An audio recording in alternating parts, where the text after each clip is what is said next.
Normality. Luangpor Teean, 1911 to 1988, was one of the most remarkable teachers of Buddhist practice to appear in Asia in modern times. His teaching issued very directly from his own experience, intensely personal and original. Not a scholar nor academic, but a simple man who spoke very frankly about his experiences. His method of meditation employs simple hand and arm movements as a way to increase awareness. If you are searching for ways to calm a busy mind, Luangpor Teean's gentle teaching will guide the way. Luangpor Teean Jita Subho. Forward. The way Luangpor Teean teaches differs somewhat from other teachings because he speaks directly from his experiences. Luangpor Teean couldn't read or write, nor speak Central Thai, only the Lao dialect, until 12 or 13 years before he died. Because of this lack of academic knowledge, his words don't always correspond to the accepted interpretations of those words. One who is attached to conservative explanations will find this unacceptable, but someone with an open mind, concerned about what is behind the words, can step over rigid views about what things mean.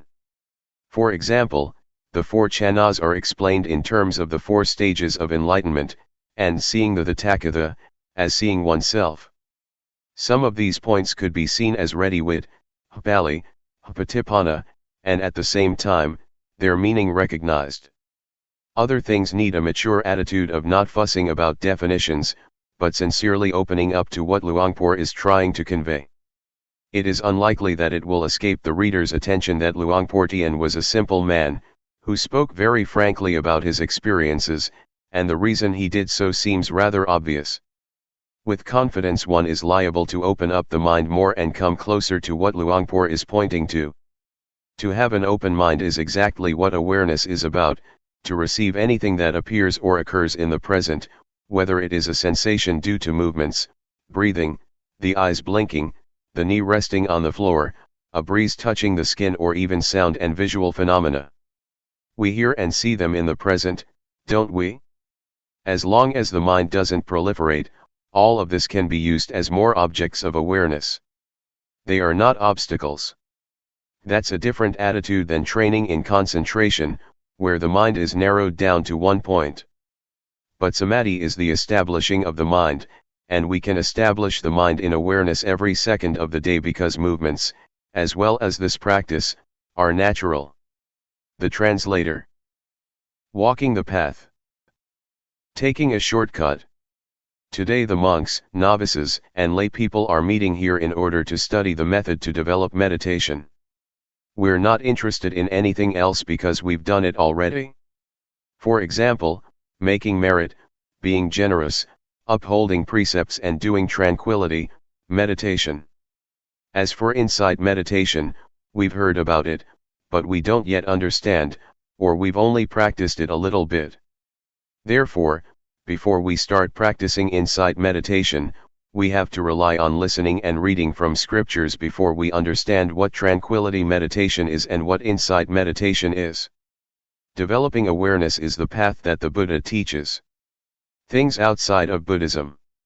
Making merit, being generous, keeping precepts and doing tranquility meditation are a pair with the world. Whether there is a Buddha or there is no Buddha, these things exist anyway. When Prince Siddhartha was born, Brahmins were assiduously looked after, which is making merit and offerings. As for tranquility meditation, it's a matter of psychic powers, a matter of ambition. We've probably heard about becoming invisible, flying through the air, diving into the earth, reading other people's minds, multiplying oneself, reciting magical verses to obstruct vision, and hearing by entering absorption. This is not insight. According to the Buddha's biography, when Prince Siddhartha ordained, he studied with the hermit Alara, and mastered 7 absorptions, 4 form absorptions and 3 formless absorptions. But suffering still existed. That is to say, there was still greed, hatred, and delusion. He was not satisfied with this and so studied with the last teacher, the hermit Utthaga, until he mastered the 8 absorptions, 4 form absorptions and 4 formless absorptions. The hermit said, "That's as much as I know." But the prince was still not satisfied because there was still greed, hatred, and delusion. He wasn't liberated from suffering yet. This shows that tranquility is not able to put an end to suffering. After this, the prince tormented himself, together with the 5 ascetics who were following him. He fasted until his body was so thin that it was just skin over his bones, and he held his breath. But even after doing all this, greed, hatred, delusion, satisfaction and dissatisfaction still persisted. There were still defilements. Things inside Buddhism.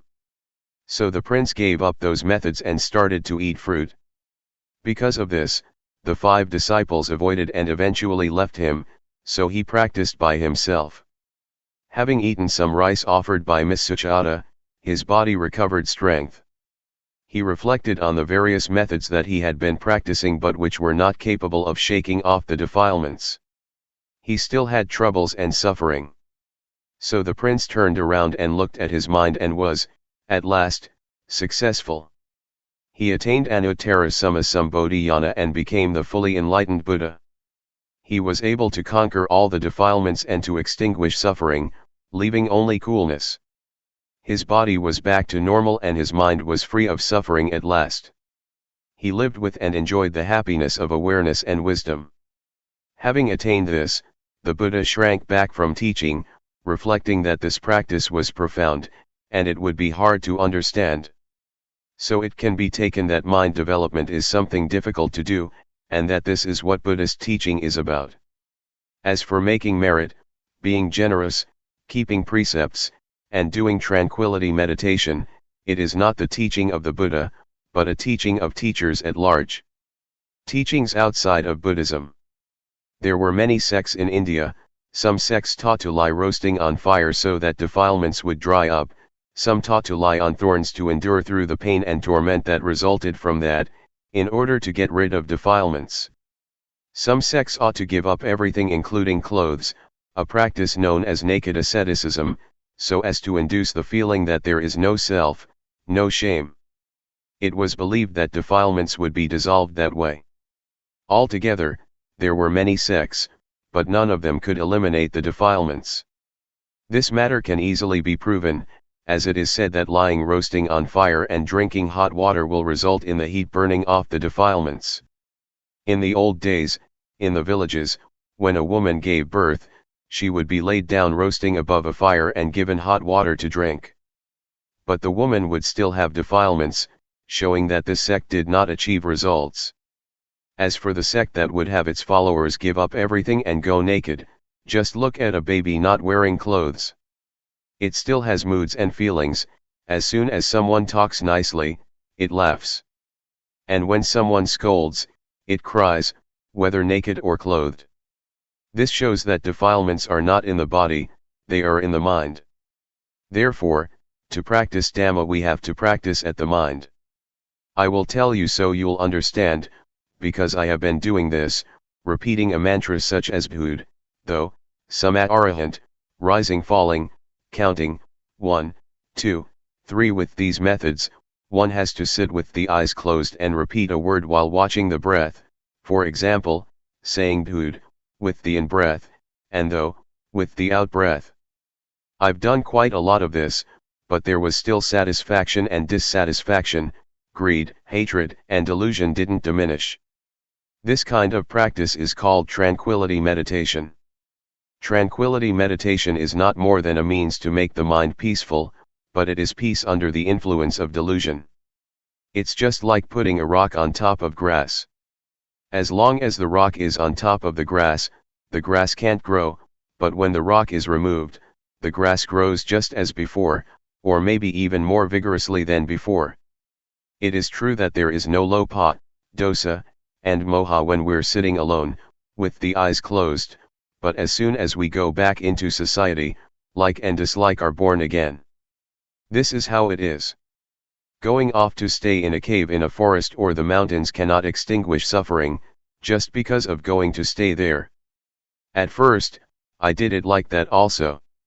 The teachings inside Buddhism. The word Vipassana translates as realizing and truly seeing. Seeing what? Seeing impermanence, instability, and non-selfhood. When having insight, one views things differently than before. It is a transcendency. When we don't yet see clearly nor truly know, then acting, speaking, and thinking are as before. It is not yet Vipassana. But when we feel differently than before, that is, greed, hatred and delusion decrease, it can be called Vipassana.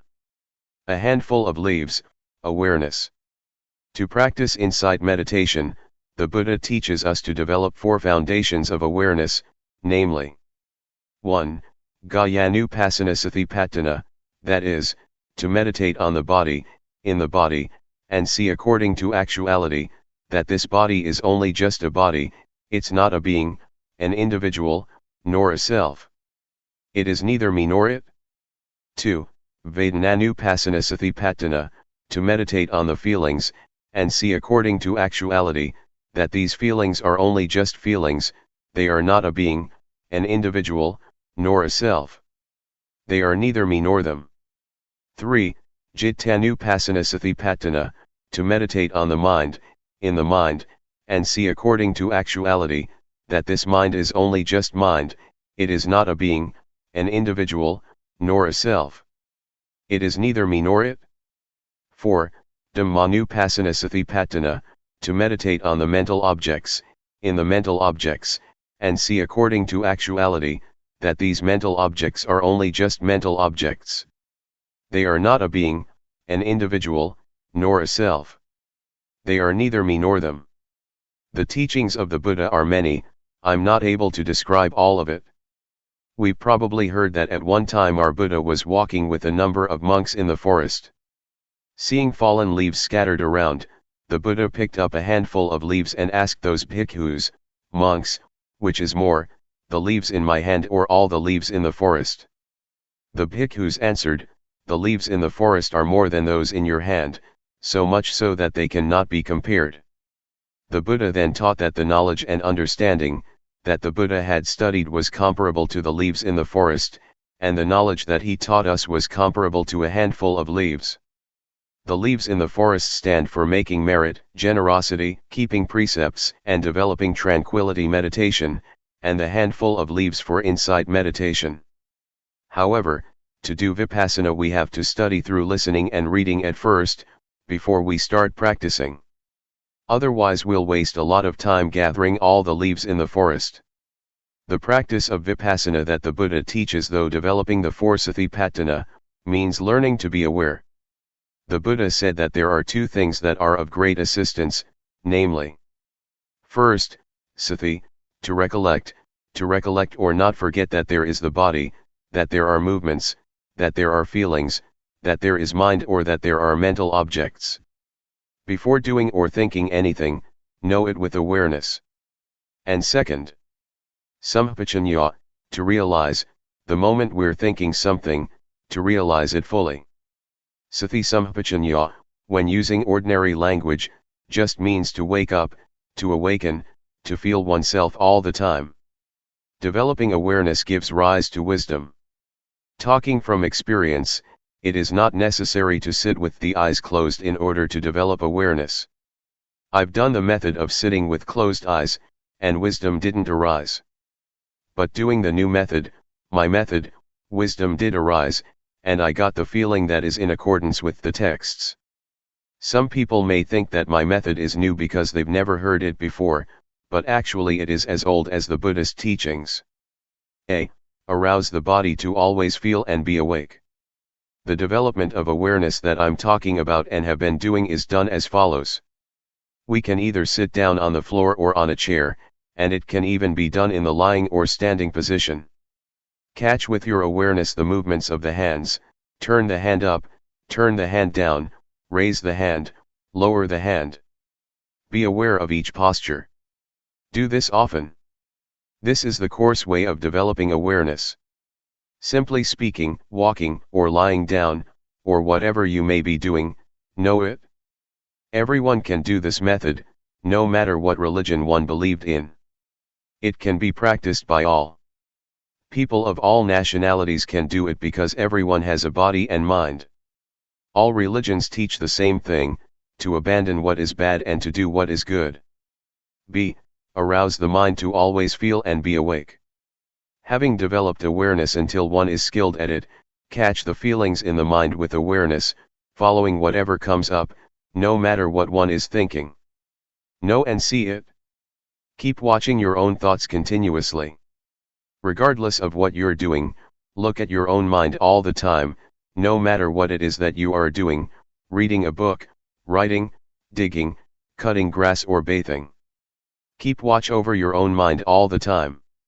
What kinds of feelings are coming up? Satisfaction, dissatisfaction, worry, doubts, etc. These things are all thoughts, objects. Watch over these thoughts and objects. Then we will see the various kinds of thoughts, such as gladness, sadness, desire to get, desire to not get, anger, hate, and so forth. They don't exist all the time. They arise and pass away, they change all the time. We are not glad or sad for 24 hours. See, to know and see according to reality. Change, arising passing away, is what the Buddha showed to be impermanence, instability and non-selfhood. So don't follow moods. The Buddha proclaimed that he was enlightened by working with the mind. We have to look at our minds. Watching the mind is turning on the light by using the switch. When we do this often, awareness will become nimble and quick. Awareness will intercept greed, hatred, and delusion and prevent it from arising. Awareness and concentration are together. As for wisdom, it means knowing and seeing clearly. In Pali, it says Nati Panyasama Apa, meaning there is nothing as bright as wisdom. And Sathi they sung Navaranung, meaning awareness is that which prevents the stream of defilements. There isn't anything that is fast enough to hold back this stream, other than Sathi. It is this awareness and wisdom, that come and contact, know, see, and stop it, not letting us become deluded. This is because Sathi, Samadhi, Panya, is opposite to dosa, moha, lopa. If we don't see, know, and understand, there is full greed, hatred, and delusion. It is comparable to nighttime, when it's dark. As soon as we light a candle there is light and the darkness disappears, because darkness is afraid of light. As soon as the candle goes out, the darkness immediately comes back. D. Peace as result. That I'm giving some reflections and explaining, this shortcut method of practice is in order for you all to take it, and practice with it, so that you get quick results and don't have to waste time. This method can be used in daily life. There is no need to stop working in order to practice. Some people have practiced a bit already, and some people have only just heard it. Some people who have never heard it might feel displeased. If that's how you feel, then discard that feeling first, the knowledge that you have learned before. Put it down for now and test out what I'm saying, try it out and you will know what the results that arise are like. I dare to guarantee that, this method is at least 80% right according to what the Buddha teaches. Talking according to just my own personal feeling, it is 100% right, because having practiced it, I know that it alleviates greed, hatred, and delusion. When those things diminish, peace arises instead. E. Full awareness as result. I'd like to give another example. Take a glass. We can see that there is air in the glass. When we pour water into it, the air goes out and the water is in it instead. Then, when we pour the water out, the air goes back in and replaces the water. This compares with our turning up the hand. We know, we have awareness, Sathi comes to replace not knowing, delusion. Not knowing goes out of our minds. Do it often. Catch the feeling often, in all postures. Sati will increase, and delusion, not knowing, will decrease just as the water replaces air in the glass. Maybe some of you have heard about, or have been taught, to make merit, for example by building a ceremonial hall or temple, and you get merit for this or that many eons. And you've probably heard that, 100 years on earth equals one year in heaven. The angels throw one sesame seed in a pit that is 100 leagues deep. When it is full, that's 1 eon. Other than that, you've probably heard that to once put food into a monk's bowl, you get rewarded for 6 eons, sending a container with food to offer to monks, one gets rewarded for 5 eons, to send food for the midday meal, 5 eons. These things are puzzles, but some people don't understand. If you want to understand, you have to practice, to develop awareness, by turning the hand up and down, feeling it. Before, we would do things without sati, not feeling anything at all. It's comparable to an abyss or pit that is empty, nothing in it, just like in that puzzle. But when training in awareness, catching the movement in all postures, for example, blinking the eyes, sitting and lying down, we are aware, feeling it, knowing it. When doing this, sati increases, just like the sesame seeds that fall in the pit, or abyss that is 100 leagues wide, and 100 leagues deep. The aim of this comparison is that we train a lot in awareness, and that we do it a lot in order to get results, to make sati full, so that we are not negligent or deluded. When we have developed the 4 foundations of awareness, as described earlier, we will have the ability to really contemplate, ponder, and understand the various problems in our minds. Developing awareness in the right way will yield results within 3 years. It says in the scriptures that whoever develops the 4 satipatthana in the right way, and as continuous as links in a chain, will receive one of the following 2 results, at most, within 7 years, medium within months, or as fast as 1 to 15 days to become, 1, an arahant, or 2, an anagama, i.e., one who is nearly fully enlightened, in this very life. As for the way of developing the awareness that I'm talking about, if you really do it, knowledge and understanding will arise, and suffering will diminish, within at most 3 years, medium within 1 year, or as fast as 1 to 90 days. We will know, see, and understand, and our life from then onwards will have happiness and no suffering. To practice like this, we don't have to spend money, we can do it an hour a day, or 5 minutes. Even hearing about it often makes the defilements gradually diminish. Greed, hatred, and delusion are evil, they are suffering. To get angry once is evil and is suffering one time. Evil and darkness are the same. Darkness means not seeing, not knowing, not understanding. Merit and knowledge are the same. When we understand, we are at ease, we don't have suffering and we don't doubt. If the mind is dark, there is suffering and doubt. For example, doubt that we're going to be reborn like this and like that after death. But some people, including myself, who have made merit, been generous, kept precepts and practiced tranquility meditation, still doubt about merit and demerit, about falling into hell or going up to heaven after death. They don't understand at that time. The Buddha teaches that heaven is in the heart, hell is in the mind, and Nibbana also is in the mind. Our grandparents used to tell us this, but we didn't reflect on it, so we didn't understand it. We have to practice and know for ourselves. Studying from scriptures is good, but it cannot solve suffering. Teachers teach that we should let go of greed, hatred, and delusion, but they themselves can't let go of it. Teaching others is easy, but teaching oneself is hard. But this method of mine is not difficult. You don't have to study or learn anything. Being able to read and write or not is of no importance. Everyone can practice, men as well as women, ordained or not ordained. We can all practice. There is only one Dhamma, not many kinds. To say that the Dhamma of a person who keeps 5 precepts is one thing, that the Dhamma of a person who keeps 8 precepts is another thing, the Dhamma of an ordained person is another thing, the Dhamma of a lay person is another thing, the Dhamma of a person who practices insight meditation yet another thing. That is a different matter. That is not what I'm talking about. I say that there is only one Dhamma. Dhamma is to finish lopa, dosa, and moha. Doing this is what virtue and Dhamma are. It says in the scriptures that virtue is the means to eliminate coarse defilements, concentration is the means to eliminate medium defilements, and wisdom is the means to eliminate subtle defilements. But can we really eliminate them? No. Why not? Because we don't do it properly. The word defilement stands for greed, hatred, and delusion, but most of us understand it only as materialistic, that having money, a big house and a smart car is defilement. But in reality, those things are not defilements.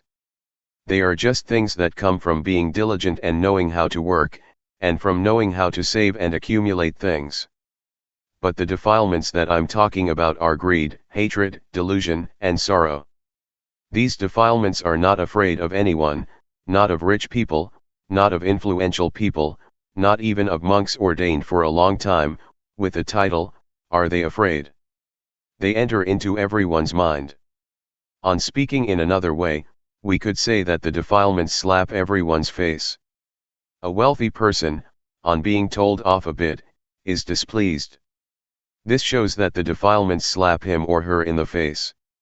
Or when someone praises him or her, satisfaction arises. This is the defilements slapping his or her face. These defilements are not afraid of anyone at all. They are only afraid of those who are disciples of the Buddha, they are afraid of those who develop the four foundations of awareness in the right way, they are ashamed, they don't dare to come close, because that person has the eye to see the Dhamma, the wisdom to see clearly.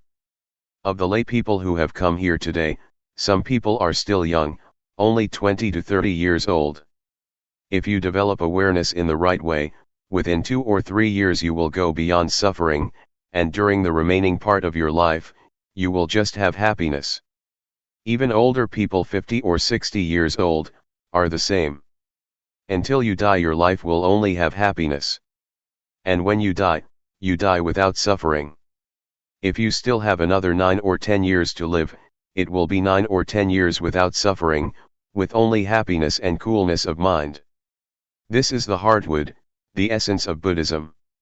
The word Buddha means the one who knows, the awakened one who is joyful with Dhamma. I have shared some of my reflections and understanding. It is a shortcut to practicing Vipassana. It is instantaneous. Having listened, please practice with every breath, no matter where you are, whatever work you are engaged in. You can practice while washing clothes, doing the dishes, sweeping up, or working in the field. Vipassana is wisdom, it is life, it is virtue, it is the Dhamma, it is everything. It is the real life, it is the real Dhamma. May you understand it like this. Summary of the shortcut. I'll give you a few small reflections. 1. To be diligent in developing awareness in all postures, turn the hand up, turn the hand down, raise the hand, lower the hand, walk back and forth, lean to the right and the left, blink the eyes, open the mouth, swallow saliva, breath in and out, fully feeling yourself doing it. This is called having sati. It is equal to throwing sesame seeds into the abyss. When awareness is complete, wisdom arises to really know and see the following matters: rupa, nama, rupa doing, nama doing, rupa disease, nama disease, knowing instability, impermanence and non-selfhood, knowing convention, knowing religion, knowing Buddhism, knowing evil, knowing merit. Really knowing. These are objects to know with real awareness and wisdom. 2. Next, to work with the mind, look at the mind with awareness. Whatever the mind thinks, immediately know it and conquer it. When we immediately know and conquer thought, this is called working with the mind. 3. Do it until you are nimble and swift, until greed, hatred and delusion stop arising. It is the calming and extinguishing of suffering in the mind. This type of suffering we can't chase away as we would chase off a pig, a dog, a duck, or a chicken. We must depend on the development of awareness, and see our minds in order to deal with these types of defilements. If we don't see our minds, we will be empty, similar to a pit or abyss that is never full. When we have awareness, it means it is full, it is no longer a pit or an abyss, and lopa, dosa, and moha don't have a place to enter, because awareness is full. Whatever work we do it with sathipanya. There is no delusion, only rightness. These types of defilements are ugly and worthy of getting fed up with. Whoever is a disciple of the Buddha with an eye to see the Dhamma, will not have them lying around in his or her mind. They are afraid. Suppose we have defilements at a level of 100%. They slap our face 100%. When we see and understand them, they will gradually diminish. Then, when we try to become familiar with looking at our minds, the defilements will diminish increasingly, step by step. When it reaches 100%, we're rid of suffering. What is left is 100% happiness. Therefore, may you all try to practice and reach the real peace and happiness. The path of peace. May you all listen well, this time, so that sathipanya springs up. Knowing suffering. Something we have in common is that we don't want suffering, we hate it. Then how does suffering arise? Suffering arises because we don't know. Suffering doesn't exist within us, and it doesn't arise all the time. What really exists for sure is normality. By nature, the mind of each person is in a state of normality. As we're working, if we do it with delusion, it is called suffering. Most people have suffering while working because they don't see suffering. People who go and see movies and shows do so because suffering leads them. This is due to our not watching minds. The moment we want to go and watch a movie, a thought flashes up that we want to watch a movie. We're not thinking it all day long. When the thought comes up, we don't see the thought. We only just know the thought, and we act, following the thought. This is called suffering. People who smoke are the same.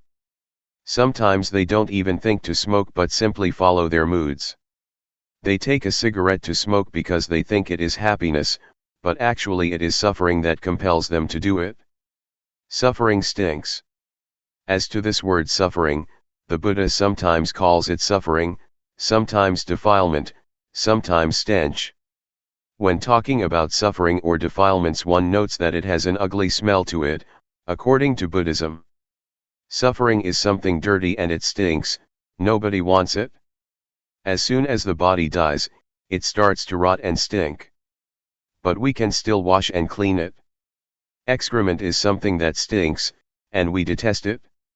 Nobody wants to touch or grab hold of it. But even with such stinking things, the Buddha said, they don't stink all that much, they can still be touched and washed. But the stinking things to which the Buddha is referring are really stinky. They are greed, hatred, and delusion, concealed in our minds, ready to bubble up. The Buddha condemns this emphatically. If anyone's mind still has greed, hatred, and delusion, the Buddha says that it stinks more than excrement. As soon as the mind thinks something in a flash, a person who doesn't know, doesn't see, and doesn't understand becomes deluded immediately. This arising is called by the Buddha, a stain. The word stain means delusion. Even though we've never known, seen, or watched our minds, we still say that we see. But in reality it is not seeing, it is only just knowing thought, and then we act according to the thought. When we say to see, it should mean that we see defilements. That is, we see that either there is greed, hatred, or delusion mixed up in thought, or there is not. To see like this, we have to practice Dhamma first. Practicing Dhamma. Vipassana. In practicing Dhamma, even though one may practice various methods for a long time, if one doesn't perceive that point where the mind is manifesting, one still doesn't understand. One still doesn't understand the main principle of practice according to the teachings of the Buddha. The Buddha said that he was enlightened because he worked with the mind, practiced with the mind. but most of us just make merit and give offerings in order to chase off suffering. We haven't yet practiced by following the Buddha style. The Buddha once taught that the results of making merit 100 or 1,000 times are less than is gained by keeping the precepts even once. The results of keeping precepts 100 or 1,000 times are less than making the mind peaceful through practicing tranquility meditation once, and the results of making the mind peaceful through practicing tranquility meditation 100 or 1,000 times are less than practicing insight meditation once. What does insight mean? Insight means to clearly and truly see in a way that is different from one's original way of seeing. Different because the original way of seeing is a state that doesn't know, see, and understand clearly. Briefly stated, the mind is muddled up. Doing Vipassana means to be aware. Being aware is very fruitful. The Buddha practiced Dhamma through being aware, and so became enlightened. Peace. Most of us understand that in order to be an arahant, we have to do tranquility meditation and make the mind peaceful. In reality, there are two kinds of peace, namely, peace that is like being inside a cave, and peace that is like being outside a cave.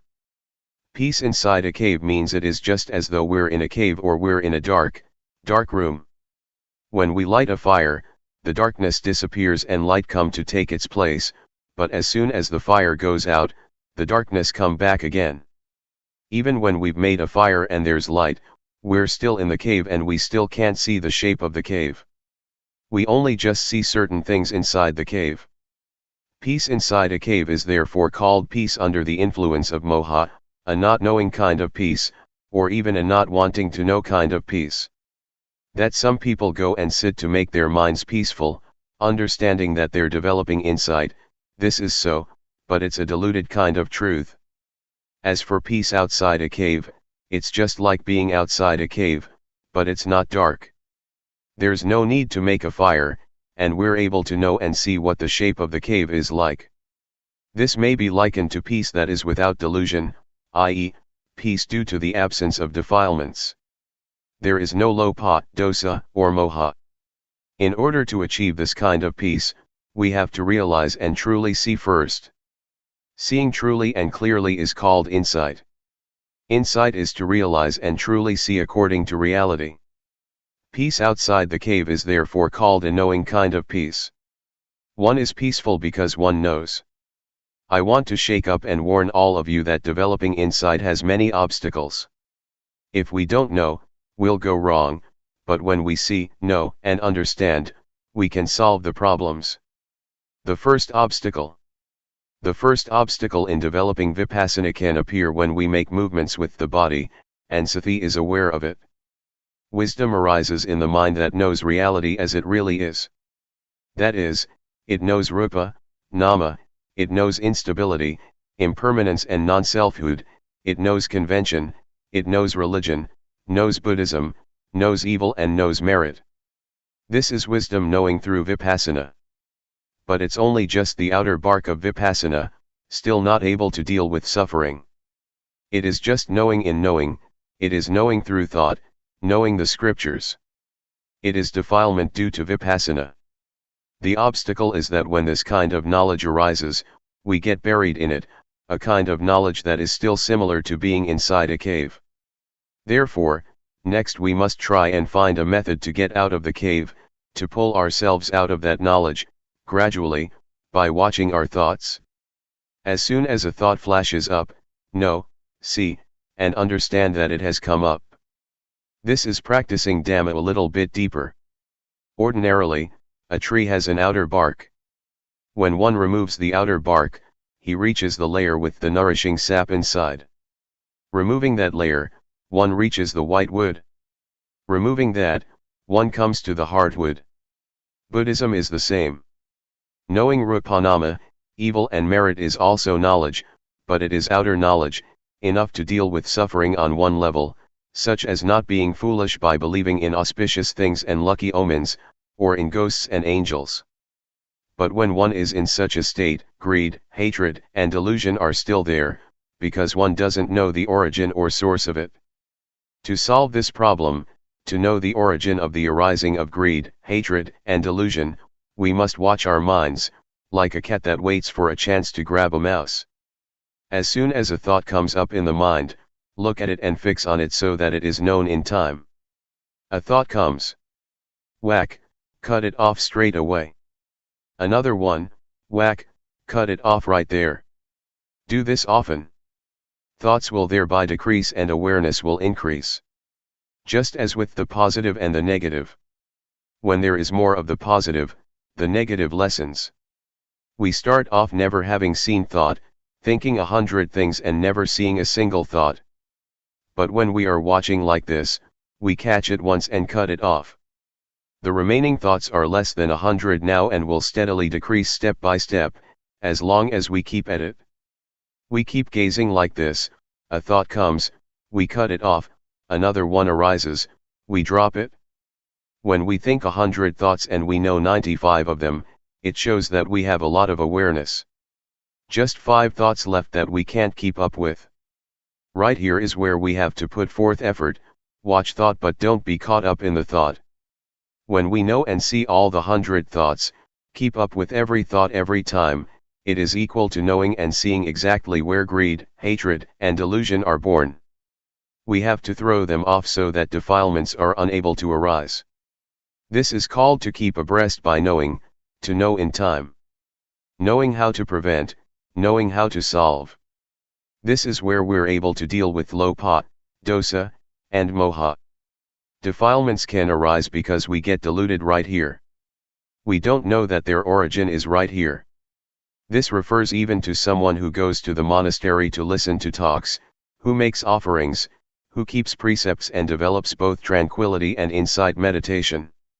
If that person has still never seen his or her own thoughts, then that person is still far from the truth taught by the Buddha. Contrariwise, even if a person has never gone to a monastery to listen to the Dhamma, has never made offerings or kept precepts, but is always aware of what his or her mind is thinking, that person equals with knowing.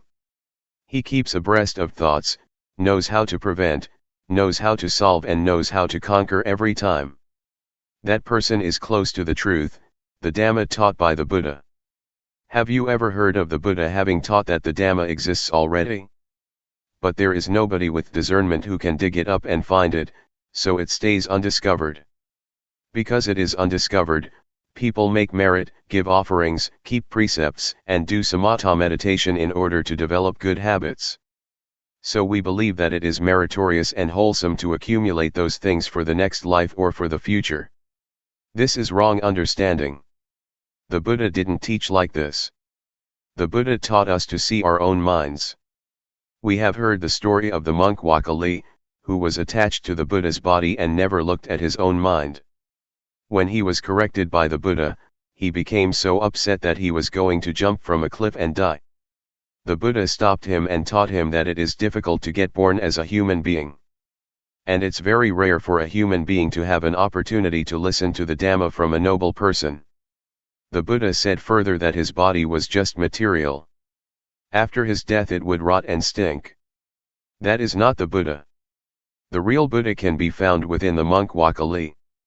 It is the Dhamma that is present in all people, that is, cleanliness, brightness and peace, which is the Buddha. The Buddha proclaimed, "Whoever sees the Dhamma, sees me. Whoever doesn't see the Dhamma, doesn't see me, even when taking hold of my robe or my finger." The monk Wakali woke up and started to work with the mind, and he saw his own thinking. Seeing the Dhamma. I would like to remind you once more that the word Dhamma refers to our seeing, our own minds at the moment that we are acting, talking or thinking. This is what is called seeing the Dhamma. I dare to insist that the very life of the Dhamma exists in all people without exception, no matter whether you are a man or a woman, a monk or a novice, no matter what nationality you may have, whatever language you may speak of, whatever clothes you may wear. It's all the same. The Dhamma is the actions of body, speech, and mind. Actions of the body other people can see, actions of speech others can hear, but actions of the mind others are not able to see. You can only see them yourself.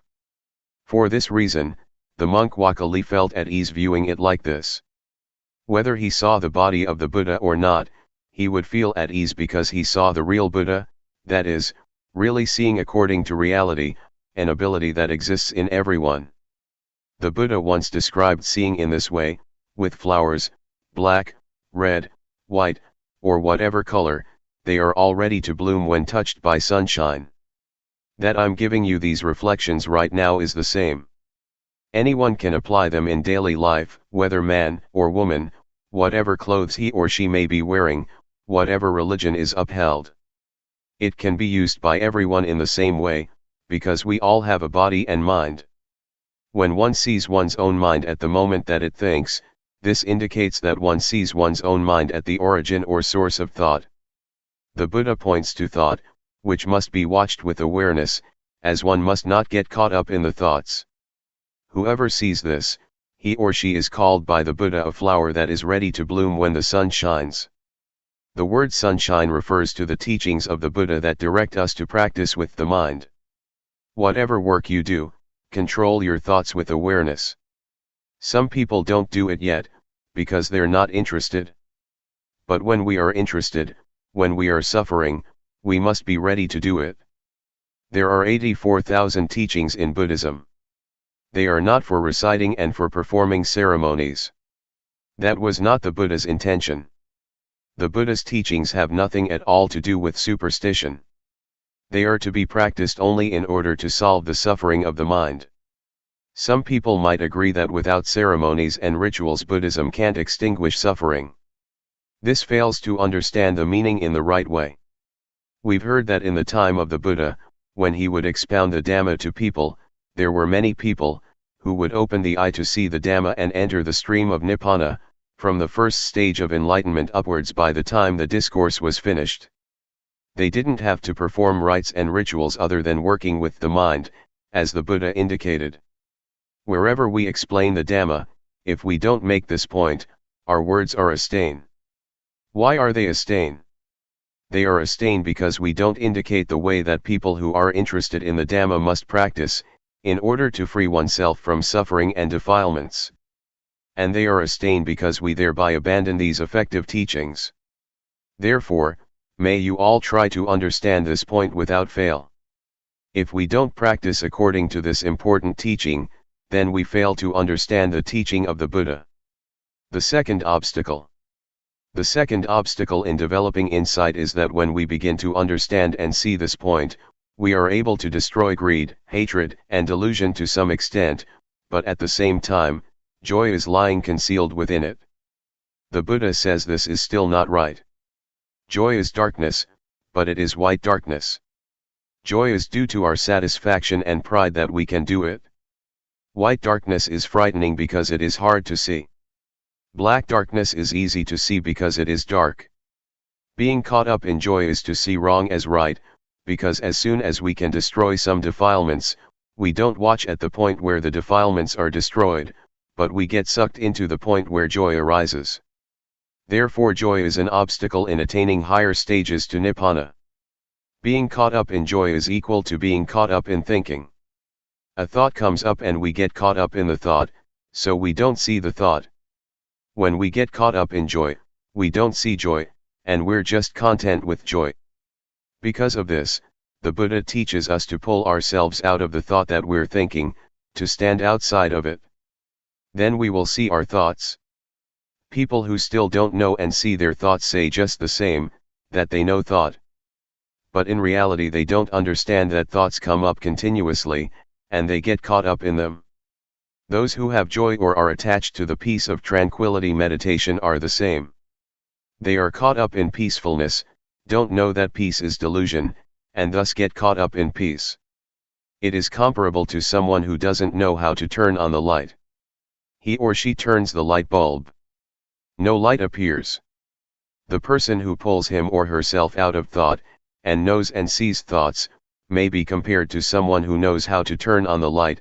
That person turns on the switch and light does appear.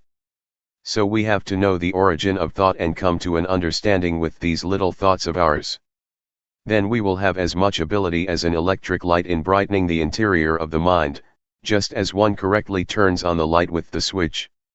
When we're looking at our minds, there is no greed, hatred, and delusion. But the moment that we're not looking and lose awareness, greed, hatred, and delusion can come back, and we can get caught up in them. It's just like a car driving along the road. At the place where the car passes there is a wind blowing behind it, leaves and dust flap and flutter at the back of the car. Thoughts of greed, hatred, and delusion flash up for a moment, and we follow them. How can we still say that we know thought? In reality we don't see thought, but we get caught up in it. The Buddha teaches that whoever doesn't see one's own thoughts is a heedless person. Heedlessness is poison to one's life, it's like being dead. This is what I said, it stinks. The Buddha said that there is nothing that stinks as much as the mind that has greed, hatred, and delusion, the mind that is stained, the dirty mind. Our real mind isn't dirty or stained at all. It's like a light bulb. The filament in the bulb is not dirty, but dust can settle on the outside of the bulb, the inside is still as bright as before. Or we could compare it with the sun. When clouds obscure the light from coming to the earth, it gets dark, but the sun is still as bright as before. Vidchat, avidchat. People who don't see thought and get caught up in thought are called people in the cycle of dependent origination, they are people who don't know. We've probably heard this, avidchat is the condition for formation to arise, formations are the condition for the birth of consciousness, consciousness conditions mentality materiality, mentality materiality conditions the six senses, the six senses condition contact, contact conditions feeling, feeling conditions craving, craving conditions clinging, clinging conditions being, being conditions birth, and birth conditions old age, death, and suffering. It's a cycle. Avidchat translates as not knowing, we say that we know, but we don't see our minds. Instead we get caught up in thought. As for the word vidchat, it means knowing, seeing one's own thoughts. A thought comes up, we see it, and it stops. It's like a cat and a mouse. If we don't have a cat at home, the mice are not afraid, but when we have a cat, it will catch the mice as soon as they show their faces. The mice die of shock when they get caught. They can die even though the cat doesn't bite. They have such shock, never been caught by a cat before. This is similar to our fixing on thoughts in our minds. When a thought comes, we know it in time, and it immediately stops, comes to a halt, can't concoct any further. This is called vidchat, knowing, to know in time, knowing how to prevent, knowing how to solve and knowing how to conquer, just like a cat and a mouse. If we don't reflect on the teachings of the Buddha, we don't understand them, and we argue and debate about the teachings, competing with each other. This is not right. Someone who has studied the teaching, and employs that knowledge as a tool for killing defilement, or dealing with suffering is doing it right, according to the Buddha's intention. These days, we study the Buddhist scriptures until we have degrees, up to the 9th level. Some may look at their own thoughts, but some never watch their minds at all. Whoever has studied but never seen his or her own thoughts, says the Buddha, are like a termite that makes holes and eats books. With academic studies it's the same, studying until one has university degrees, but still never watching one's mind. Such persons know about other people but don't know and see themselves.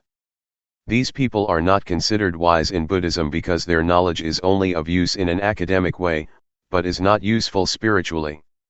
When we have a university degree we should deal with our minds also, that is, eliminate defilements, the coarse ones as well as the medium and subtle ones. Going against the stream of thought. We've all probably heard that the Buddha at one time practiced by tormenting himself, but saw that that method was wrong and stopped it. After that, he partook of food offered by a lady named Suchata. The Buddha asked her, "Do you offer just the food or is the tray included as well?"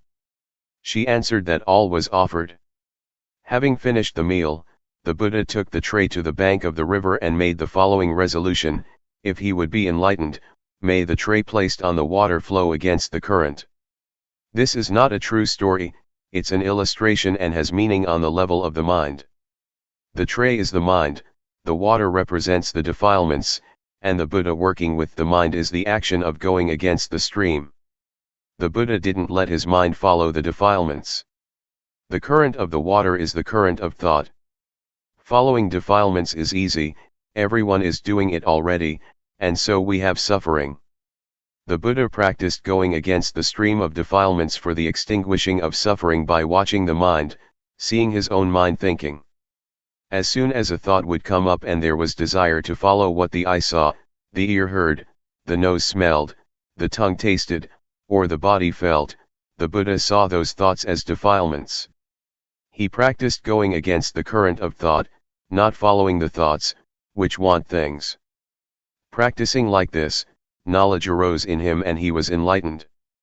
The thing that the Buddha points out to us to practice is to know thought with awareness, looking at our own minds. Whatever thought comes up, we should know and understand it, so that the thought does not proliferate further. When thought flashes up, we watch it with awareness, and the thought stops by itself. In practicing Dhamma, the thing to be careful about is the knowledge that knows things outside of ourselves. This kind of knowledge is defilement due to Vipassana. When we have such knowledge, it gives rise to gladness and joy. Joy is called white darkness. It is wrong knowing. Don't get attached to joy. Continuing the practice to the end, until we clearly see our thoughts, their origin, and their source, we come at last to the state of arising, passing. It is a break-off, a final exhaustion. I've compared it many times with a rope, tightly tied on both sides and being cut in the middle with a knife. The rope breaks, one cannot pull it together again, that is, one can't use it anymore. The 12 senses are similar, on seeing a form with the eye, on hearing a sound with the ear, etc., let there only just be seeing and hearing and so on. Don't concoct it into beautiful or ugly, good or bad, pleasing or displeasing sound, the sound of a woman, the sound of a man, etc. Just simply see or hear neutrally. But these are still mere words. In practice, we have to look and see and break them apart. When they are broken, there is not more concocting, the senses are not able to reach each other anymore. Cleanliness, brightness, and peace. Our minds are already clean, bright and peaceful. Clean means not dirty, because there are no defilements. Bright means there is wisdom, seeing our minds, or life. Peaceful means having stopped, there is no longer anything further to add. Summary. At this point, I'll summarize the principles of practice. First, the first stage is to catch the movements of the body in all the postures. When we can catch them, we will know the convention that we can see with our eyes and touch with our hands. This is objective, external. Second, having practiced the first stage, a little bit of knowledge arises, it is called defilements due to Vipassana. It is important to avoid this, not being too glad with the knowing, and continuing to watch the mind. When we see, know, and understand our minds penetratingly, greed, hatred and delusion will be destroyed to some extent. Third, when greed, hatred, and delusion have gone down a bit, we'll feel joyfulness. When joy arises, fix on it, but don't be caught up in joy. We have to pull ourselves out of it. Keep watching the mind. At this stage, wisdom knowledge will appear that destroys or diminishes clinging and grasping. Fourth, when attachment has decreased, one will see, know, and understand normality. The body is normal, speech is normal and the mind is normal. This normality is called virtua concentration wisdom.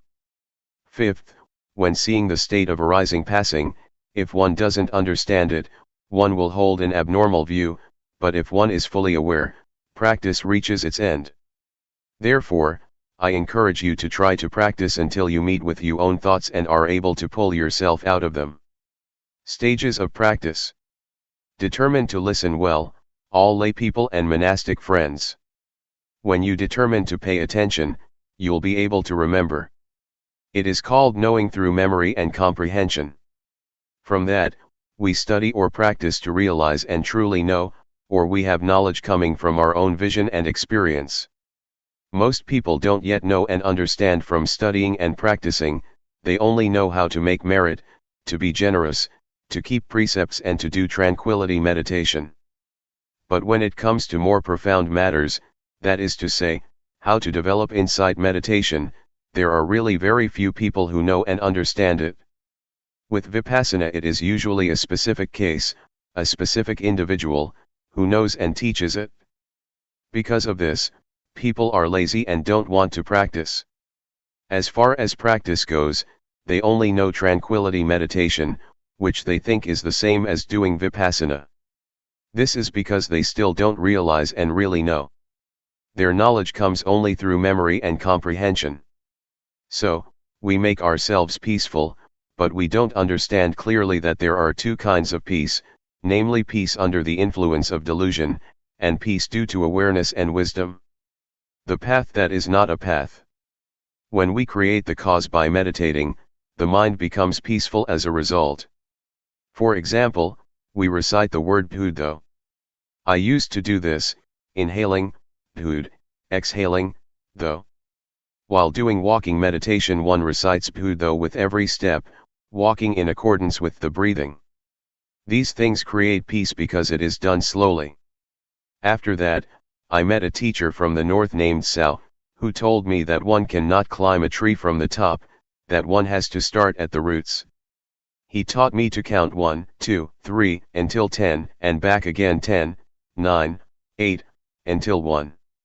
He said this is beginning at the beginning. This is another way of following the breath, inhaling say 1.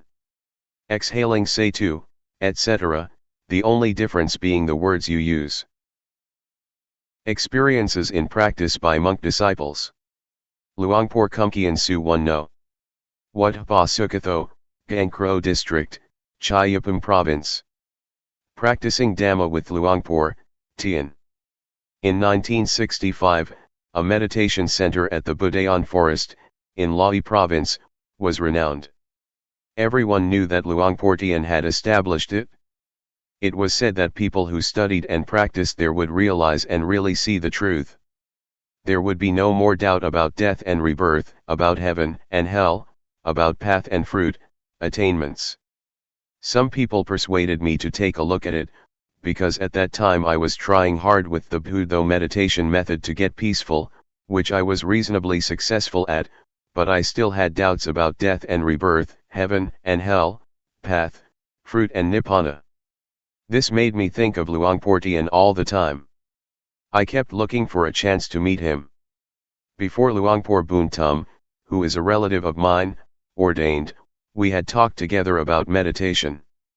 When he ordained, he went to practice with Luangpor Teean, beginning on 1966. At that time, I hadn't ordained yet.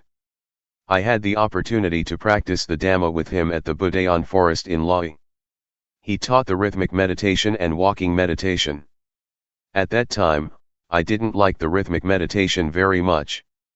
I was used to practicing Buddho, to sit still, and I was able to make the mind peaceful quickly. But Luangpor taught not to go for peacefulness. He taught to be aware all the time, to know the movements while doing the rhythmic meditation and not to get caught up in peacefulness. It was opposite to the method that I had been doing. Sometimes, I didn't feel like doing it. There was lots of resistance in the mind. Luangpor explained and showed me how to do it. The things he would talk about, his knowledge, I didn't have yet, I couldn't do it yet. Luangpor said to throw away my knowledge and my way of practicing, this produced misgivings. Sometimes he talked in a challenging way, saying, "How much money did you get a month, when you were working?" I answered, "At least 1,000 baht." "All right," said Luangpor Teean, "you come here to practice Dhamma, to do the rhythmic meditation and to do walking meditation in order to be aware. If you don't get any knowledge, if there is no change in your mind, different from before, I will give you 1,000 baht as compensation. But you have to really practice and follow my instructions completely." That's what he said to me. Maybe he saw that I had a lot of views. In the end I decided to do it. I had come already and I'd try it out. I tried to go against my original feeling. I determined to practice the rhythmic meditation to give rise to sati sampajanya. When one builds up awareness, awareness is what one gets. I practiced continuously. When thought would arise, I would be aware of it and come back to the dynamic meditation. When peace arose, I would be aware of it, I wouldn't be caught up in the peacefulness. I knew the body and mind more clearly. There was more sati sampajanya. I could keep up with the movements of the body and I could keep up with the mind thinking. Wisdom knowledge arose, I knew rupanama, I knew the body and the mind according to reality, in levels within the basic stage of materiality mentality. There was a shift in the mind, different from before. Doubt disappeared. I understood the difference between tranquility meditation and insight meditation. About 60% of my suffering was gone. I felt very confident in Luangpor Teean's teaching. My previous knowledge just melted away. I used to study magic and superstition. I saw that that was just convention. The rites and rituals that I used to perform I could give up, just like that. I felt confident in what I was doing. I understood what merit and evil are. I understood about heaven and hell. I understood religion and Buddhism. It was as if I was carrying 100 kilos and 60 kilos dropped off me when wisdom knowledge arose. Practicing only that much and I felt so much lighter. What would happen if I were to practice some more? I really had a lot of confidence in this method of using movements in order to develop awareness. Luangpor pointed out the levels of practice. He said, this is just the basic stage of meditation. Don't get attached to it and think you've got a lot of knowledge, there is still much more. You have to determine to keep on practicing. Work more with the mind and you will get to know the stage of ultimate meaning. He asked me, do you really see? Do you believe me, or do you believe yourself? I answered, I believe myself. Luangpor was clever. He taught to see the reality of life, everyone must see like this in order for it to be right. I didn't have to look for a teacher anymore because I got the most perfect lesson in my life from a teacher who couldn't read or write. Luangpor Teean's conduct. In the year 1966, Luangpor still couldn't read Thai, he could only read Lao. He couldn't write Thai but he was diligent, both in training to read and to write, as well as in teaching disciples. I've helped him with reading many times. Whatever Luangpor taught, he would practice, he would explain things and show us how to do it. His life was very simple, sitting and lying down, eating. His daily life was orderly, he gave his disciples a lot of attention, never being worried about difficulties. He gave himself up physically as well as his personal belongings. He tried hard to use his life for others. He wanted people to really know the Dhamma. Even though more than 30 years passed, Luangpor's conduct never changed. I respect him as having been a person with the greatest virtues, this feeling will never degenerate in my life. What happened at the Budayan forest? Those who lived at the Budayan forest in those days were determined to study and practice the Dhamma together as one. There were no papers with the schedule on it attached to the doors of the monks' huts, as is the case these days. There were 20 to 30 people there, but it was just as if there was no one there. It was really quiet. One had to be careful when asking questions because there was only just rhythmic meditation and walking meditation going on. Once, I asked a novice who was doing the rhythmic meditation something, he wasn't willing to talk to me. The teachings of Luangpor in those old days consisted mainly of just practice. In the early morning, one could hear the sound of monks doing walking meditation and the sound of dew falling on banana leaves. In Lae province there is a lot of dew. On hearing the dew dripping on banana leaves, one knew that it was exactly 3 a.m. Everyone would get up and start to practice. The sound of footsteps of the walking meditation could then be heard together, with the sound of the dew falling on the banana leaves, tup, tup, tup. The light of the lanterns was dimmed by the passing dust. In a day, there would be heaps of ants. I got the taste of the Dhamma that arose from developing awareness. I got more and more answers to the questions of my life. We stayed in little huts. When it rained we would get a little bit wet. We got in touch with life without excessive comforts. When eating, we would sometimes pour some water from our kettle onto the chili that was beginning to run out, an immediate solution to the problem. The water for washing the bowl had to be poured together in one vessel, and then used to wash other dishes. After that it would be used to water the trees that had been planted. The water for drinking and bathing was about a kilometer away from the retreat place. When going to bathe, one had to find some container to put water in and carry it back. One had to fully look after oneself. The young monks, on seeing the old monks carrying cans of water back to their huts, would carry it for them. Poverty made us use life in an orderly way without shrinking back. We were not afraid of difficulties. Sometimes, I would save the plastic bags that lay people would wrap food in, to fix up the leaking roof. I put forth steady effort and was very enthusiastic. The walking meditation path glistened from our walking so much. The wood in the hut where I would sit was marked from one sitting a lot in the same spot. As I was doing the rhythmic meditation or the walking meditation, it felt as though there was only just this one person in the world, no division into this and that. It would run counter to one's feelings to get an invitation from lay people, to eat at their house and perform certain ceremonies. One would think about his walking path and miss the seat in one's hut. Those places provided a meditator with peace and coolness, and gave him a sense of dignity. One would feel proud of doing walking meditation and of the times that one would develop awareness, by practicing the rhythmic meditation. This kind of work is something that gives one honor in life. One doesn't become fed up with it. Some days, while doing the rhythmic meditation in the hut, Luangpor would come by. I could remember the sound of his footsteps. "Are you here?" "I'm here, Luangpor." "What are you doing?" "I'm doing the rhythmic meditation." "Do you see outside as well as inside?" "I don't see outside, I only see what is inside." "What do you do to see outside?" "I open the door."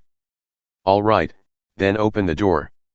When I opened the door, Luangpor told me, "Make sure you see outside as well as inside, don't only just see outside or only just inside. Keep the mind in the middle." Having said that, he continued to walk to the next hut. I understood that Luangpor talked the language of the mind, that looking at the body and looking at the mind, working with the mind, must be like this.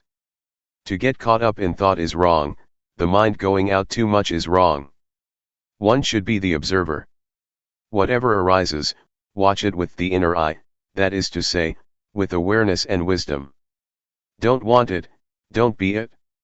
In the morning and the evening, after the chanting, Luangpor used to give instructions.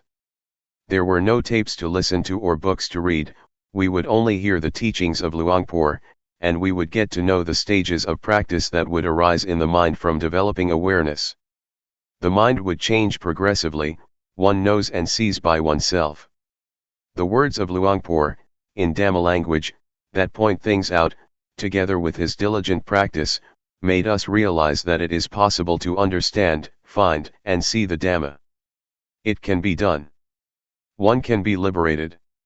The short interviews were not just thought-out questions, it was coming from experience, the results of meditation. It had nothing to do with reflections or analyses through reasoning. Rather, it is a fixed law of nature that exists already. It starts with rupanama, real things that actually exist. One gets energized continuously until there is not more ground for suffering to arise. There is not self anywhere. Luangpor taught just this. He pointed it out clearly, just as if he would take us by the hand, not letting us think and guess about it. When suffering doesn't have a base, it dries up, it doesn't sprout anymore. When the end of suffering is reached, there is nothing further to do. It is called according to reality, the remainder-less extinction of Namarupa. I'm not sure whether this is in the scriptures or not, I'm talking according to actuality. It cannot be termed otherwise. Luangpor's teachings pointed this out crystal clear. It's not that he just taught in order for us to understand intellectually. He taught to be, for example, a leech that sucks out blood. We didn't see it before, but when conditions are such that it drops off, we see it and we feel disgusted. But when the leech was stuck to us, we didn't know. This is similar to defilements in the mind. We give them the free hand as long as we don't know and understand. When we know, see, and understand them, they slip off. We feel in the same way as with the leech. When we are disgusted, we know, and then there is no need to ask anyone. Our lives come to an end at this point. We begin to study and practice the Dhamma with the form of rhythmic movements and walking meditation, developing awareness.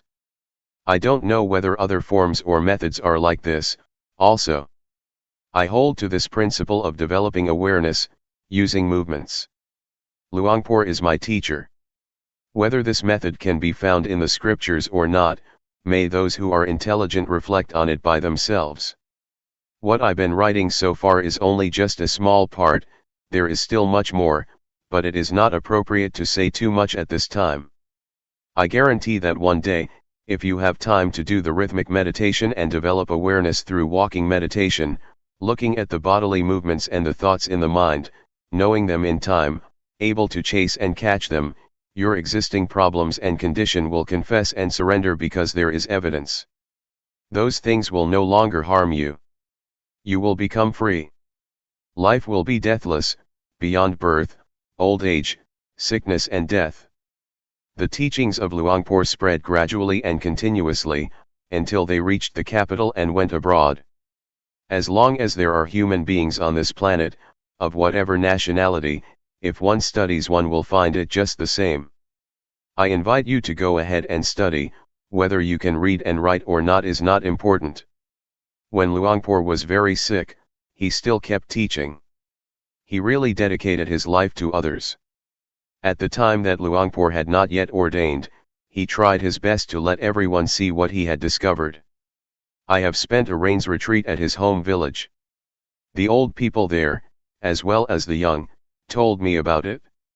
Not only that, but I've seen small well-built huts, 20 or 30 of them, built with his own money, so that people could practice. Also the food, which he would take care of by himself. When Luangpor was still a layman, he was rich and held a good position. He was an important trader in Chiang Khon district, Laos province. He had a big steamboat to take goods along the Mekong River. He would go as far up as Luang Prabang, Laos, and as far down as Nakhon Phanom, Thailand. In those days, one could freely trade between Laos and Thailand. On both sides of the river, people knew Nai Hoi, the trader, Teean. His real name was not Teean, it was Pun, but it was a tradition of people around there to call people according to their firstborn child. People thought it offensive to call someone directly by one's name. If we would call him Luangpor Pun, those people would take that to be a lack of respect. When Luangpor was a layman, many people respected and obeyed him. He was the headman of the village, and he used to be the leader in merit-making ceremonies. He offered enough money to build a whole temple. There are many things about him that haven't been mentioned. I don't mean to boast with these things. He was just an ordinary person like us, but he was someone who was able to discover the truth in this time and age. We should take him as our example. Before practicing with Luangpor, he would say that he used to make merit, ordained, performed the robe offering ceremony, built a ceremonial hall and did everything that is considered meritorious, but he didn't get to know the Dhamma that way.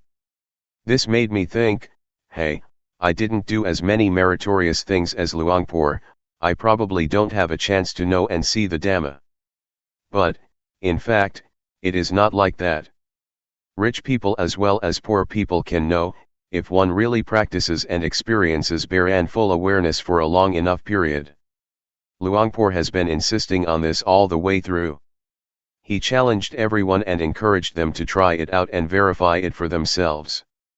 I would like to say that the reason I am a disciple of Luangpor is not because of his biography, not because of his external behavior, not because of hearing his words, or because of what people said about him. but it was because I tried out the method of developing awareness by using movements, and many, many results followed, until, in the end, there was nothing left of the word suffering. This was because of practicing according to Luangpor Teean's method. It is his teaching. To say that it is the method that the Buddha teaches is not incorrect. I'm not praising Luangpor Teean. I'm not bragging. I'm talking about what is practical, what is possible, what can be done in this lifetime. One doesn't have to wait for death, everyone can do it, can have it, can be it. Luangpor Teean is my teacher. I have followed everything he taught me, rhythmic and walking meditation, in order to generate awareness, to see the movements of the body with awareness, and to see thoughts in the mind with awareness, and to be the watcher of these two natural phenomena. Awareness and realization are the inner eye, they are the witness to the body and the mind, until one sees these two natural phenomena, and one gets the insight that they are only just material and mental things. They are not any self, they are just nature. Having seen it, one really knows that they are just rupa and nama. One knows how to deal with them and the problem is finished. One is beyond them. Next, Luangpor teaches to look at the suffering that is associated with rupa and nama. We look at materiality first, which is rupa dhamma. When we look at it with awareness, we see that it is a heap or a mass of suffering. We breathe to relieve suffering, we eat to extinguish suffering. When standing, sitting, walking and lying down we change position in order not to have suffering. Then, we see rupa disease. We must find a way to solve sickness and pain. The suffering of the body can only be remedied, it cannot be abandoned. If there is no remedy, that's the end of it, that is what rupa dhamma is like. As for nama dhamma, it can be realized. We watch the states of the mind, just as if we're sitting in a room that has windows. Whatever arises, we see immediately. Originally the mind is in a state of normality, but objects come floating in, they are like guests. One sees gladness and sadness. One sees the mind that loves, gets angry, has greed and is deluded. One sees all of it because one is the watcher. When we look, we will see, and on seeing we can let go. One doesn't become the object of mind. This is not the same as watching materiality. The suffering of rupa cannot be abandoned, one can only lessen it. For example, when one is hungry, one eats to solve the problem, one cannot abandon hunger. The mind is not like this. The things in the mind can be completely abandoned, one can let go once and be rid of things for the rest of one's life, until there is no more birth, old age, sickness, and death. If we put our attention on the right spot, it is not difficult. It is just like a key that fits its lock. One can unlock it right away without wasting time. The principles of the four foundations of awareness can be compared to a key or to a perfect vehicle that one uses for traveling. One passes through continuously. The body, feelings, mind states, and objects of mind are stations that detain us human beings. It is hard to be free from them. But if we develop the foundations of awareness a lot, and put our body, feelings, mind, and mind objects in the boxing ring, awareness will be the champion. It will conquer constantly because the body, feelings, mind, and mind objects are not any self, they will have to confess and surrender to awareness. The truth cannot escape the truth, what is not true cannot withstand verification. The principles of the four foundations of awareness compare with a just judge who upholds uprightness. They charge suffering, the ego, the self, like, dislike, gladness, sadness, defilements, craving, being caught up in things, the sense of me. These things cannot arise. One could say that the foundations of awareness are the contraceptive medicine to control the birth of suffering. Suffering cannot establish itself, because one sees from the beginning that there is only rupa and nama. When one sees from the start that there are only just rupa dhamma and nama dhamma, this immediately affects suffering. It is shaken. This matter is about ending suffering, it is about peace, it is about the remainder-less extinction of all suffering.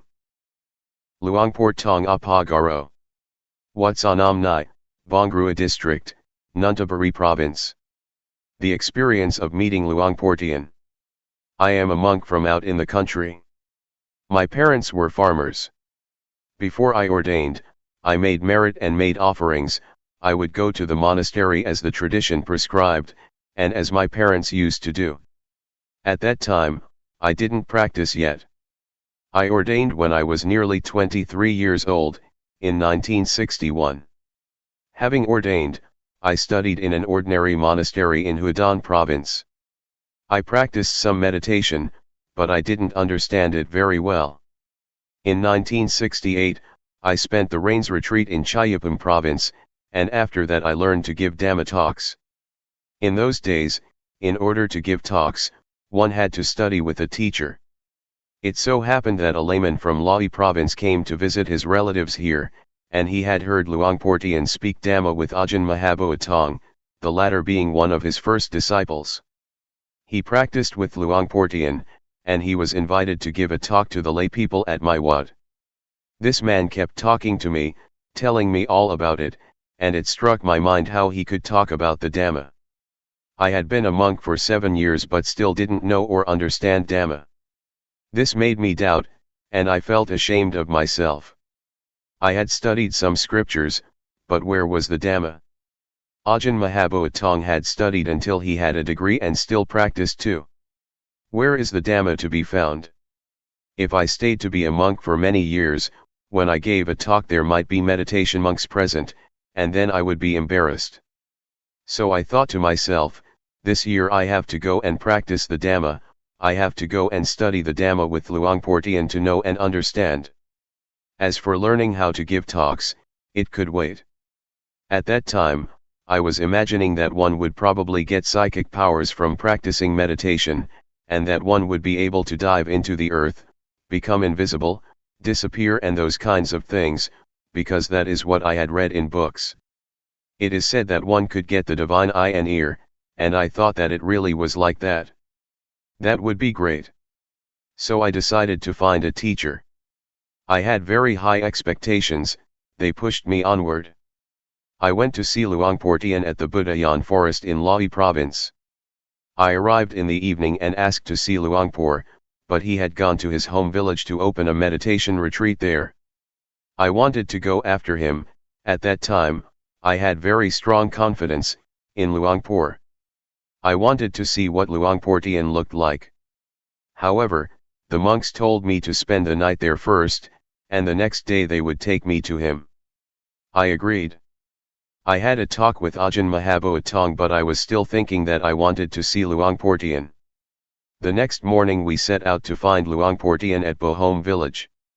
We arrived around 10 o'clock in the morning.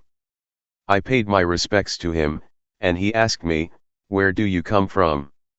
I told him that I ordained at my home village in Houdan Tani province and that I had been studying for 7 years. I told him about my doubts and that I wanted to practice the Dhamma with him. He didn't say much. He asked, "Are you really interested?" I said yes. He asked, "Are you going to practice sincerely?" I said yes. He said, "Practicing Dhamma is easy.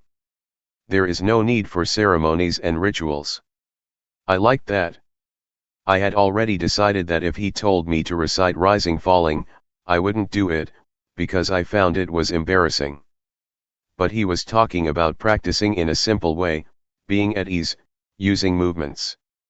No need to close the eyes while sitting, raising the hand, lowering the hand, making movements. Hey, that sounds simple. He showed me how to do it, and I followed him. When I was able to do it, he let me do it by myself. I felt a bit embarrassed at first. I am someone who easily feels ashamed. He told me to stay alone in a hut. I practiced alone at Bohom village for as long as 15 days, but I still didn't understand. After that, I practiced at the Budayan forest for about a month. Luangpor came to see me every day, 2 or 3 times. He would ask me with a few words about whether I understood or not. I didn't. Later on, one day, after the chanting, I sat chatting with Luangpor and Ajahn Mahaboatong. I told him that I would probably not understand if I practice like this. I had been ordained for 7 years and still didn't know, still didn't understand. Luangpor asked me if I understood Rupanama yet. No. I asked Luangpor if I could practice intensively for a while, which means not to go for the chanting, not to go on alms round and just practice by myself in my hut. Would Luangpor allow me to do that? Luangpor said, nobody has ever done that before. He thought and talked for a while and then agreed. It was decided. As for the food, it was up to Luangpor to tell a layman to bring it over to the hut. I practiced intensively for about a week and I understood, it was just basic understanding. At first I didn't see Rupanama, but later I did, I understood. Altogether, it took me about a month. Now I understood the meaning of ordination, even though I had been a monk for 7 years. I didn't know before, I just studied from books. Before, I just shaved my head and wore the brown robe without understanding anything about the way of life of a monk. Understanding arose as I was doing the rhythmic meditation, raising the hand, I was aware and knowledge arose. I knew without anyone telling me. What I knew, I had never heard and had never read in any book. Knowledge and understanding arose by itself.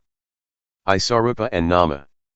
I saw Rupa Dhamma and Nama Dhamma, I saw Rupa disease and Nama disease, I saw convention. I saw impermanence, instability, and non-selfhood. I saw evil and merit. I saw religion and Buddhism. I saw until the end. I knew all this in an instant. This is the basic stage. I knew this after having practiced intensively for 7 days, but altogether I had been practicing exactly 1 month. I knew Rupanama.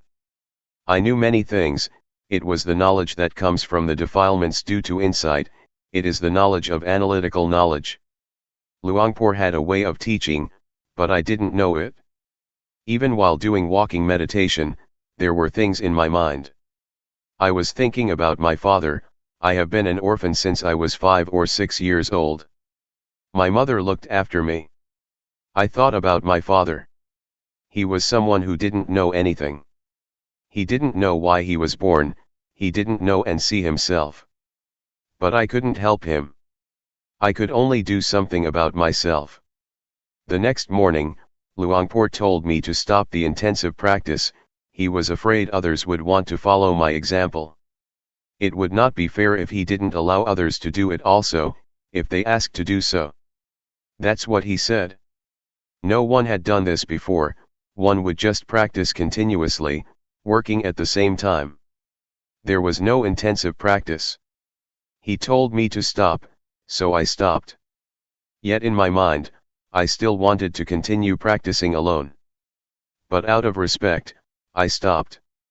Whatever he said, one had to follow it. When I was first practicing, he didn't let me look at thought, until I had stopped for 4 or 5 days. At that time, I threw myself into it. It was powerful, I was caught up in analytical knowledge and joy. I was bold, I wanted to be alone. I was not afraid to have a Dhamma discussion with anyone, no matter how many degrees he might have. I knew the matter of materiality mentality well. I had never experienced something like this in my life. This is the way it is. The Buddha teaches what it means to be a monk. Even though one has ordained and studied, if one doesn't practice this, if one doesn't know and understand like this, it can be taken that one hasn't ordained as a Buddhist monk. Before, when studying the scriptures, I thought that it was just a matter of the past in India. Luangpor asked me, when it is like this, can you go back home? I said, I can, I'm confident to speak with the teacher.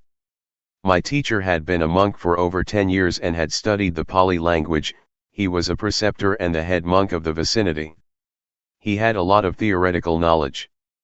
Luangpor wanted me to go and teach. I felt that there was something unfinished, at that time, I had only just started. Why did Luangpor say that? I guess he had a reason for it. Luangpor wanted me to talk with my parents and relatives, he wanted me to talk with them about my experience. That's how it was in the old days, but now he has changed to another style. But I'm not like other people, others Luangpor would urge on.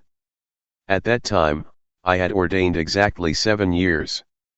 Venerable Mahaboat Tong was one of the first disciples, later Ajahn Kumkian, Ajahn Buntum and Ajahn Som Mai came, they followed each other closely.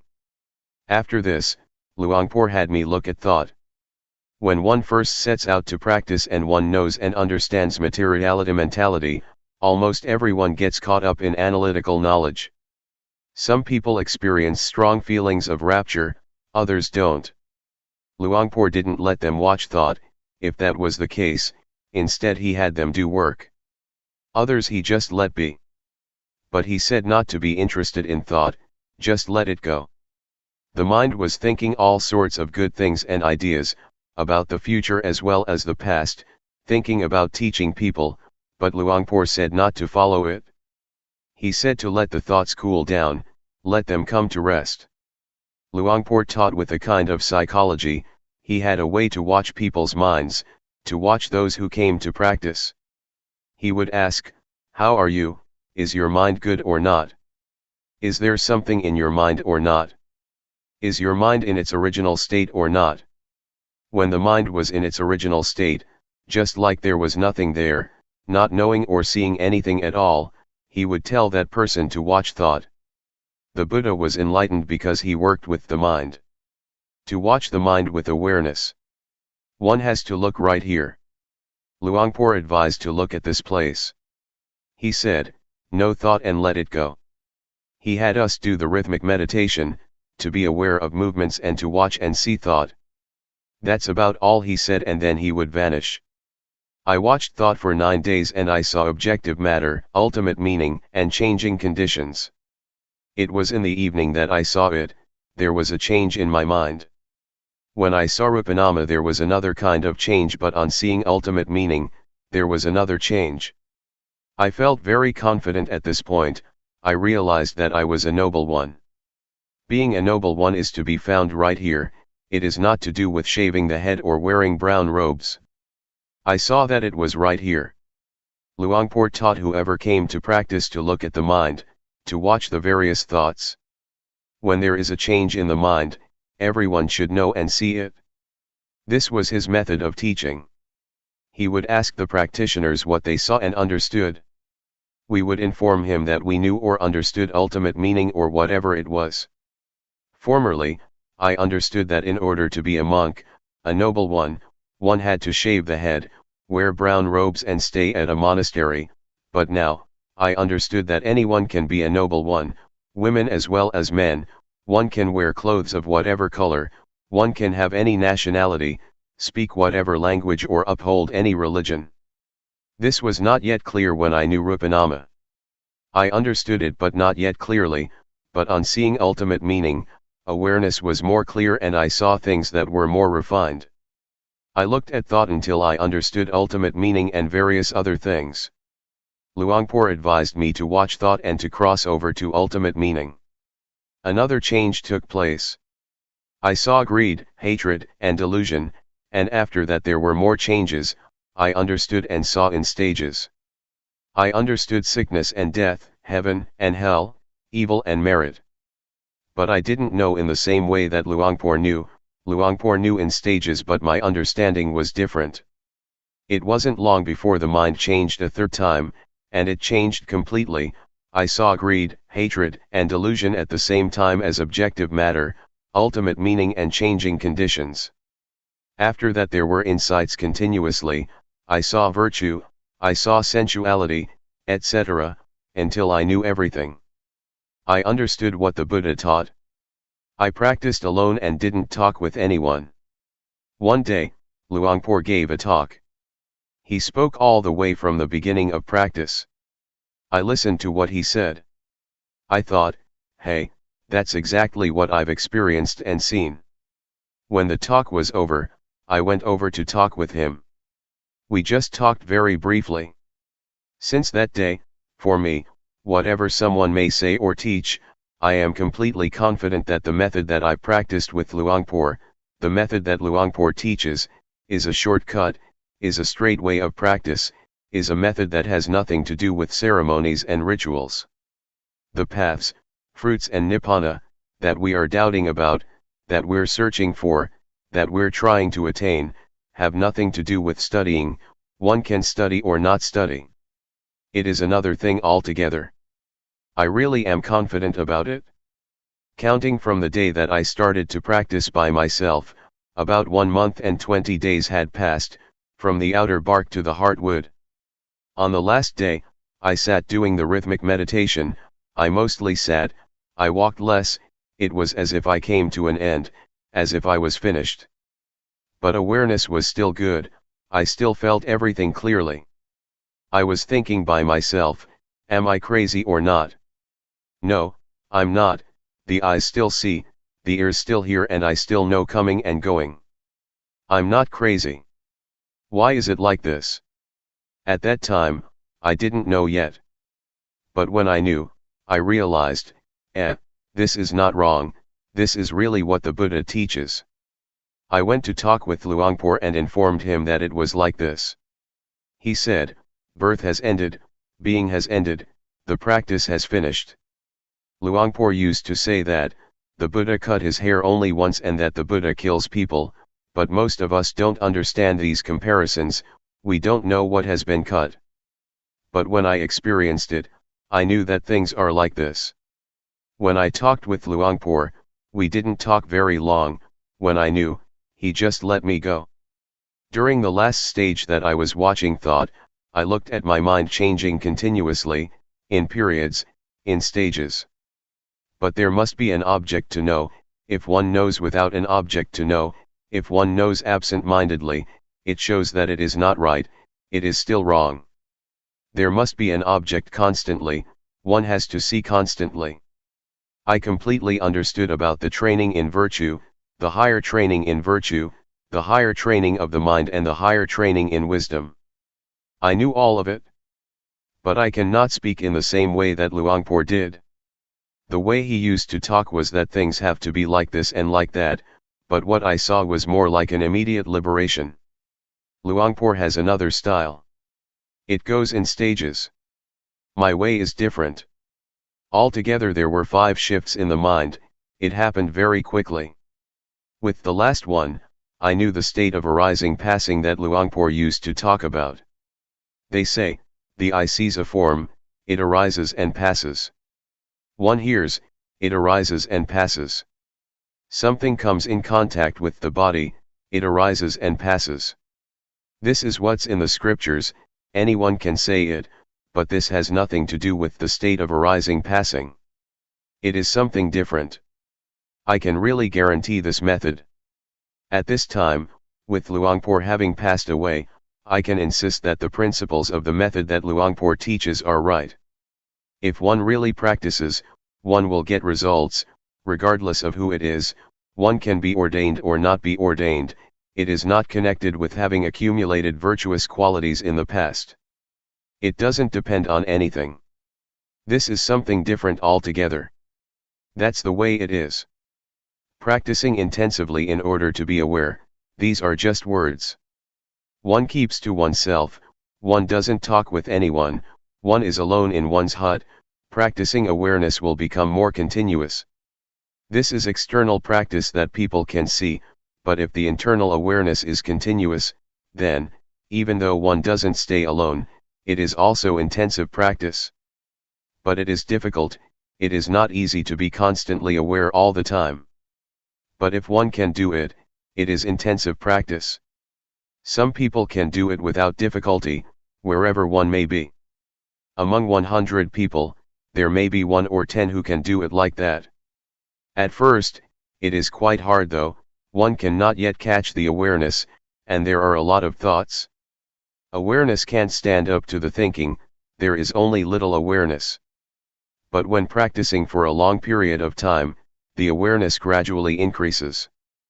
But at first, one sometimes feels disheartened, awareness arises with difficulty. When I first practiced with Luangpor, I sometimes did some walking outside the hut, but, later, when I practiced intensively by myself, I mostly was inside the hut and didn't go outside.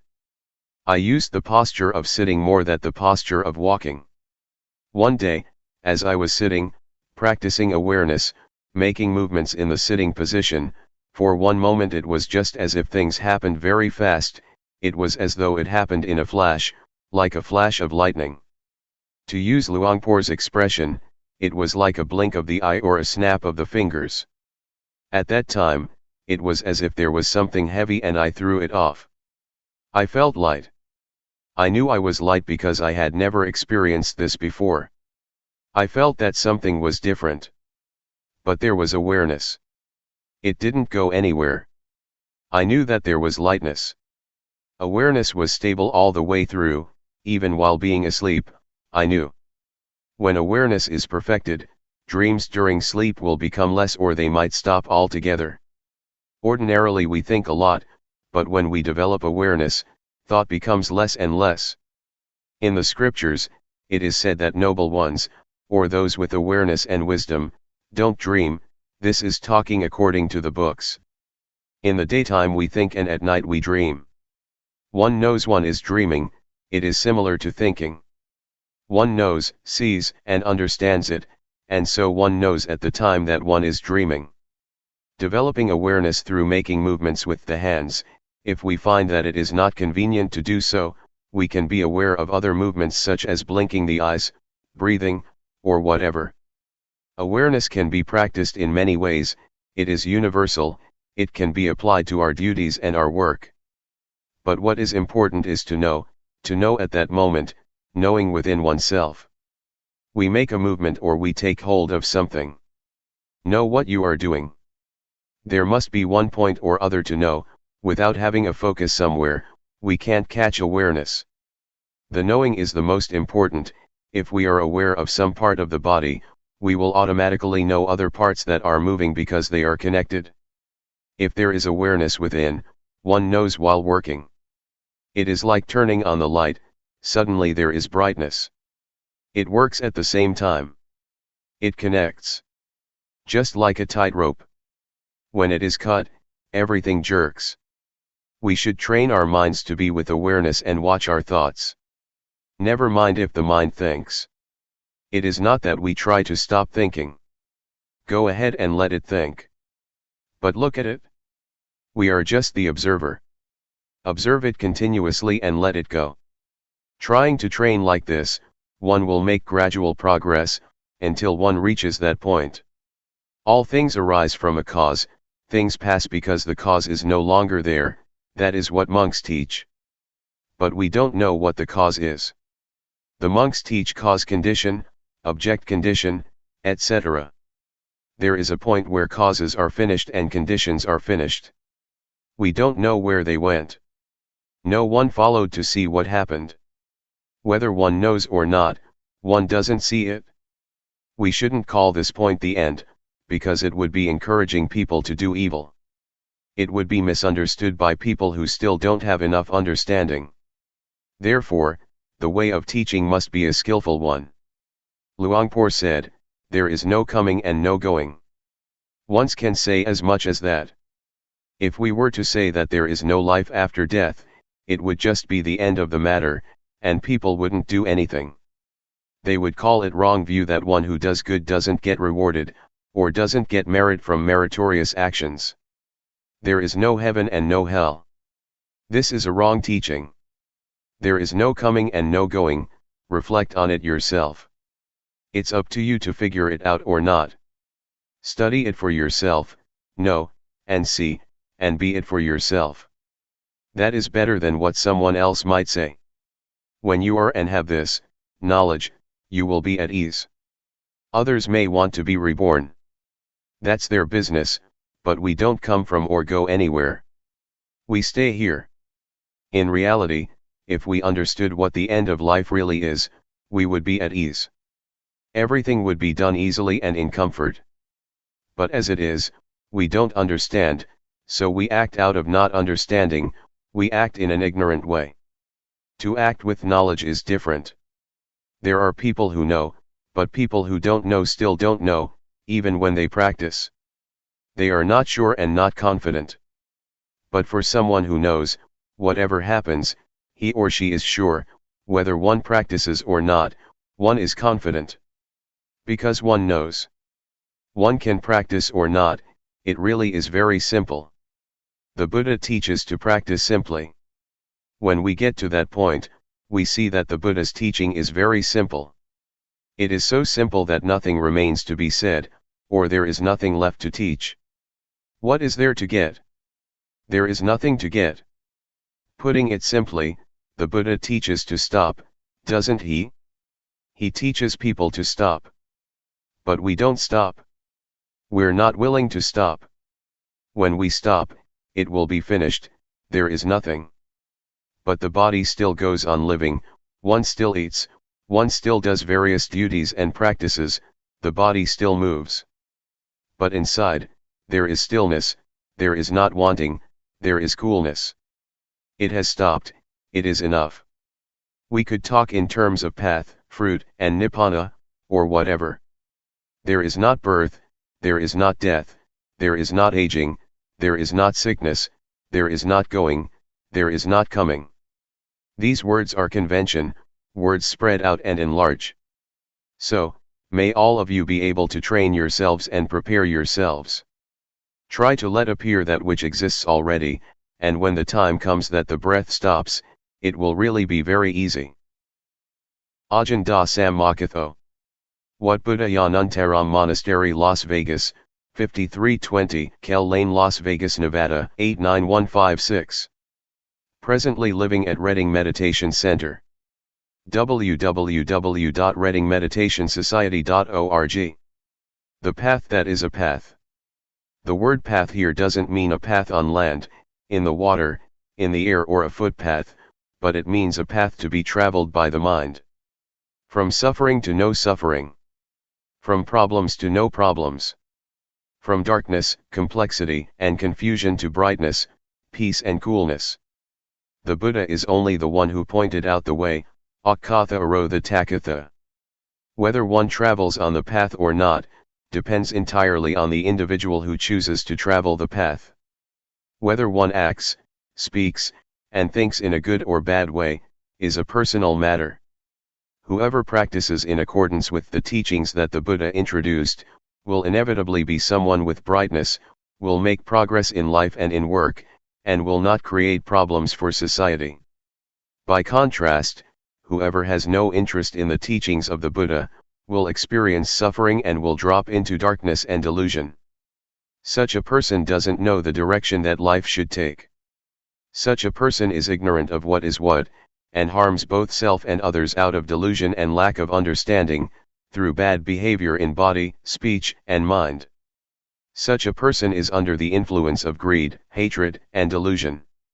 Described in the biography of the Buddha, as well as before the time of the Buddha, some practiced physical torment of self, and it was widely believed that the 7 or 8 absorptions were the highest of attainments. The Buddha saw that such was not the way to completely escape suffering, it is just a way to temporarily become peaceful or to subdue oneself, like putting a rock on top of the grass. The Buddha rejected those methods, and sought the way out by working with the mind. He continually observed with awareness the conditions that, without pause, arose in the mind, changed and passed away. This caused him to realize the truth, he found the answer to everything, he was the perfect Buddha. He knew right as well as wrong. In sum, the Buddha searched for 6 years to find a way out, through all the various methods that existed in those days, were all just deluded ways, wrong ways, closed ways. They were dead ends, they were paths that are not paths. Awareness to continually watch the movements of body and mind, in accordance with the form of the 4 foundations of awareness, highlights the importance of the section, in that sutta, which stresses, 1. The postures and, 2. Sampajanya, or awareness directed towards the body. It is the means to access and come into contact with the basic objects of insight meditation, that is to say, to know rupanama, rupa doing, nama doing, rupa disease, nama disease, impermanence, instability, non-selfhood, convention, religion, evil, and merit. This is the initial stage for the practitioner. To know and experience these phenomena is to enter the highway of the Dhamma, and at the same time it is an arrow that points to the final destination, the end of the end, or the end of suffering, which is the highest goal of life. When we have reached it, we will have answers to everything. When knowing and seeing the truth, according to the way things are in reality, the mind begins to change from one thing to another, through the power of ultimate truth. Previous behavior and tendencies get reformed, and, at the same time, that which is really true in life becomes manifest. One loses one's naive beliefs about, for example, ghosts and angels, lucky omens, heaven and hell. One starts a new life, right there, at that point. Just that little bit of awareness is the vehicle that leads life to the end of all suffering. When life reaches the end of the end, it is as if one lives in a new world. It is a world of spiritual freedom, safe from spiritual suffering. It is a safe and peaceful realm. Life has come in touch with the highest truth in Buddhism, will be established in the now, and it will be very simple. It will be light, comfortable, and without worry or doubt. There will be no danger. I can guarantee that one who has come to the stage of ultimate meaning will definitely not lose his or her way. He or she will have nothing to do with ghosts, angels, auspicious timing, sacred things, hell, heaven, death, rebirth, and so forth. This is because one who practices the Dhamma by developing awareness in this fashion, must know and contact objects all the time. That person must review the stages of practice, and investigate what one knows, what one is watching, where and how. All of this one knows instantly. It is said that the truth will not leave someone who is real, and, in the same way, someone who is real will not discard the truth. The secret of changing the states of mind. Take this little feeling, this awareness, as the starting point. Know when a thought pops up in the mind. Just know indifferently, know it, and let it pass. There is not need to pull the mind back, and do not let the thought pull you away. Awareness does its duty of watching by itself. When awareness keeps a close and careful watch, the observer and the observed are separated things, and one doesn't get entangled in thought. There will only be pure awareness in the present. At the moment that there is not greed, hatred, or delusion mixed up with the feeling, one will automatically know from deep within the mind that, a change in the mind has clearly taken place. And in the end, that small awareness will have become, a hidden power, in each and every posture. We know Luangpor Teean from meeting and talking with him, from reading his books, from what others have said about him and from practicing. But I know him as the one who gave me a new life. The principles for conducting one's life in a simple, light, and comfortable way, without worry, were passed on to me from experience gained, when I was close to Luangpor, continuously and for a long period of time. I have spent 6 rains retreats with him. I used to think, in those days, that I would stick with him forever. To get a new life is like reliving life anew, or one could say that it is dying and being born again. Dying before death, being born again, my being born in the Dhamma, approaches now its 15th year. At present, life is in its teenage stage in the Dhamma. I'm not much attached to places or people. I feel that my experiences of life are very little. It's not yet enough, but as far as practice goes, it is sufficient. I know what to do, and I don't suffer. Let me go back a bit. Formerly, when I went to see Luangpor Teean, I thought I would dedicate myself to him, whatever he would advise I would determine to do, as a lesson or an experiment. I determined this because, I had strong determination and an aspiration to prove myself according to his principles, and I was confident that this way that I had chosen was the last way out. With such determination, opposing views, opinions, and thoughts were erased altogether. I had no doubts, I had no problem at all. When I started to practice with determination, fully and continuously, by being aware of standing, sitting, walking, lying down, bending, stretching, moving, blinking, breathing, swallowing saliva, leaning to the right and the left, raising and lowering the head, eating, drinking, going to the toilet, dressing, and so forth for 3 days. I was aware and completely awake. Awareness was purely in the present, there was no past or future. Materiality and mentality appeared clearly and cut off doubt. I saw Rupa as Rupa, and Nama as Nama. On seeing it, doubts disappeared. I won't talk about my personal knowledge, but I'll say something directly about the principles, that are the technique of practice. To practice intensively, alone in one's room, is a wonderful opportunity for someone who is seeking a way out for oneself, and it presents an opportunity, for those who are keen on this way of practice, for those who are real, and for those who are genuinely determined, and who practice sincerely, to really prove this style of practice.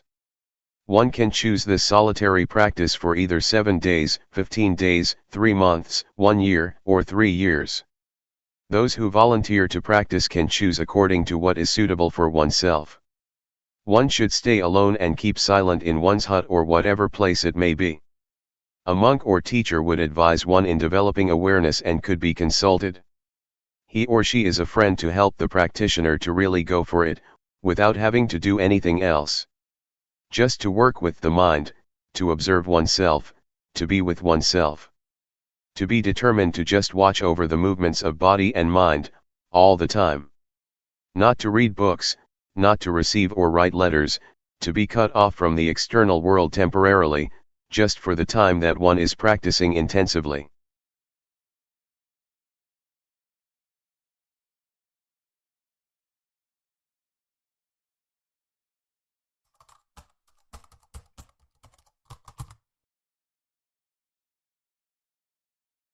May all beings be at ease.